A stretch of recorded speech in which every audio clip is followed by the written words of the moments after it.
निजी अस्पतालों के क्षेत्र में देश का सबसे बड़ा निजी अस्पताल खुलने जा रहा है, जिसका उद्घाटन प्रधानमंत्री खुद करेंगे। आइए इसी पर सीधी बात करने के लिए इस वक्त हमारे साथ जो हैं resident medical director Sanjeev Kumar Singh ji हैं। आइए सीधे उनसे बात करते हैं। सर, चूँकि प्रधानमंत्री इसका इनॉग्रेशन करने जा रहे हैं और जैसा आप लोगों ने दावा किया कि निजी क्षेत्र में जो भी अस्पताल है उसमें सबसे बड़ा अस्पताल ये होने जा रहा है, तो किस तरीके से बाकी अस्पतालों से ये अलग है? तो इस अस्पताल के अंदर 2400 बेड होंगे, 64 मॉड्यूलर ऑपरेशन थिएटर होगा which makes it largest in the country. इसके अंदर 534 critical care digitally monitored bed होंगे which again makes it largest in the country. इस अस्पताल के अंदर 300 पीडियाट्रिक सुपर स्पेशलिटी बेड्स हैं। मदर एंड चाइल्ड बहुत सारे हॉस्पिटल्स के अंदर होगा, लेकिन यहाँ पे paediatric super speciality, paediatric nephrology, gastroenterology, gastrosurgery, तो 300 एक्सक्लूसिव बेड्स हैं। इसके अंदर 70,000 स्क्वायर फीट का intelligent smart automated laboratory system है, जहाँ पे मैनुअल इंटरवेंशन बहुत कम है एंड डिजिटली कनेक्टेड है। इसके अंदर हमारा आउट पेशेंट और इन पेशेंट पेपरलेस होगा, तो उसमें जो भी रिपोर्ट्स होंगे वो डिजिटली हमें मोबाइल ऐप के थ्रू या वैसे हमें कम्प्लीटली अवेलेबल होगा। और इस पूरे कैंपस के अंदर हमारा एक 3 लाख स्क्वायर फीट का रिसर्च ब्लॉक है। तो जनरली हॉस्पिटल होता है, लेकिन उसके साथ अटैच इनोवेशन और रिसर्च नहीं होता। तो इस पूरे कैंपस में एक रिसर्च ब्लॉक है जहाँ पे good manufacturing practices, genomics, integrated research, artificial intelligence पे बहुत काम होगा। इस पूरे कैंपस के अंदर हमारा मेडिकल कॉलेज है 150 अंडर ग्रेजुएट इनटेक का। इस पूरे कैंपस में हमारा एक नर्सिंग कॉलेज है, अलाइड हेल्थ साइंसेस कॉलेज है, और किसी भी कैंपस के अंदर सिमुलेशन ट्रेनिंग सेंटर नहीं होता विद द कन्वेंशन सेंटर। तो हम जो भी अंडर ग्रेजुएट हैं, पोस्ट ग्रेजुएट जो निकलते हैं, वो डायरेक्टली पेशेंट पे जाकर के अपना जो अनुभव है वो प्रैक्टिस नहीं कर सकते, उनको सिमुलेशन पे प्रैक्टिस करना। तमाम चीज़ों की जिस बात की आपने कि तमाम फैसिलिटीज़ हैं और रिसर्च भी है और स्टूडेंट्स भी आने वाले समय में यहाँ पे ज्वाइन भी करेंगे जब कॉलेज खुलेगा, लेकिन सबसे महत्वपूर्ण सवाल ये हो जाता है कि जब मरीज़ों के लिए अस्पताल है तो मरीज़ों को किस तरीके से बेनिफिट मिलेगा, खास करके जो गरीब मरीज़ हैं।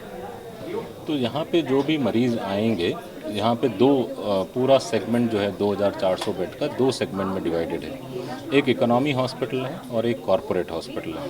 तो इकोनॉमी हॉस्पिटल के अंदर हमारा फ्री प्लस सब्सिडाइज्ड केयर होगा। तो जो भी मरीज आएंगे उनका अगर हमारे को सर्जरी की ज़रूरत है या उसको कोई भी केयर की ज़रूरत है, हमारा पूरे अस्पताल के अंदर एक मेथड है।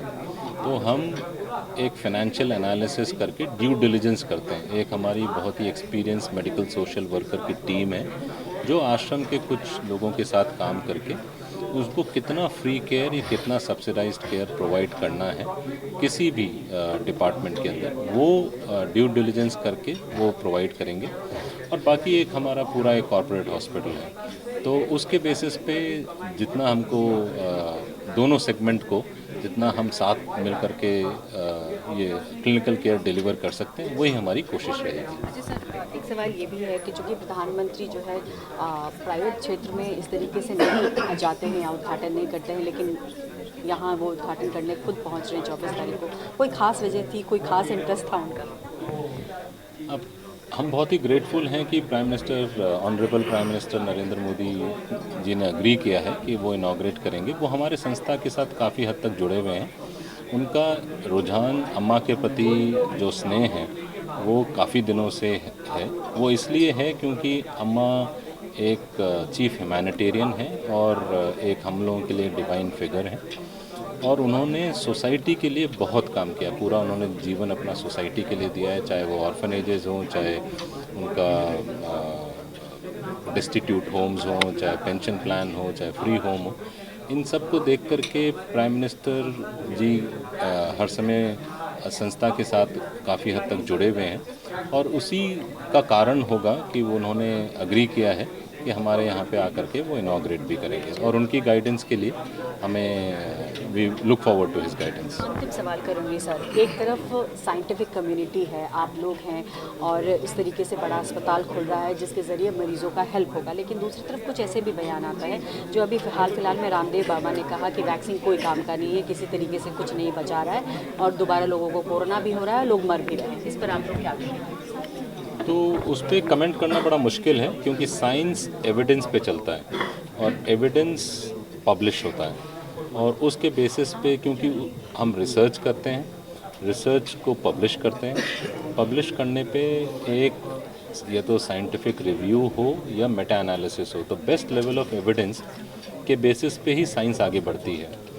लेकिन अगर कोई भी अगर ऐसा स्टेटमेंट आता है कि उसकी वजह से कोई भी प्रभाव नहीं पड़ रहा, वो काफ़ी हद तक गलत है, क्योंकि science has its own way of acceptance, और वैक्सीन डेफिनेटली हैज़, हमने देखा है अपने रूटीन इम्यूनाइजेशन की वजह से डिप्थीरिया भी कम हो गया, पोलियो भी कम हो गया, so it doesn't make any sense कि वैक्सीन की वजह से कोविड पे कोई असर नहीं पड़ा है। इट हैज़ हैड ट्रेमेंडस इम्पैक्ट, और आगे भी कोशिश रहेगी कि हमारा इंस्टीट्यूट इस एविडेंस बेस्ड साइंस पे जितना भी हो कम्युनिटी को कंट्रीब्यूट कर पाए। बहुत शुक्रिया न्यूज़ 24 से बात करने के लिए। तो नया अस्पताल, बड़ा अस्पताल और देश का सबसे बड़ा निजी अस्पताल ये खुलने जा रहा है नॉर्थ इंडिया के मरीज़ों के लिए। अभी तक ये साउथ इंडिया में ही था, लेकिन अब बड़े स्तर पर यहाँ पर खुलेगा, जिसमें तमाम बड़े बड़े डॉक्टर्स, और साथ साथ ये भी कहा जा रहा है कि बहुत लोगों को इसके ज़रिए रोज़गार भी मिलेगा। कैमरा पर्सन अभयनाथ के साथ पल्लवी झा, दिल्ली न्यूज़ 24। नमस्कार, मैं हूं मानक गुप्ता। अगर आपको हमारा ये वीडियो पसंद आया हो तो इसे लाइक और शेयर जरूर करें, और हां, हमें सब्सक्राइब और फॉलो करना ना भूलें, ताकि आप देश और दुनिया की कोई खबर मिस ना करें। तो जुड़े रहिए हमारे साथ और देखते रहिए न्यूज़ 24।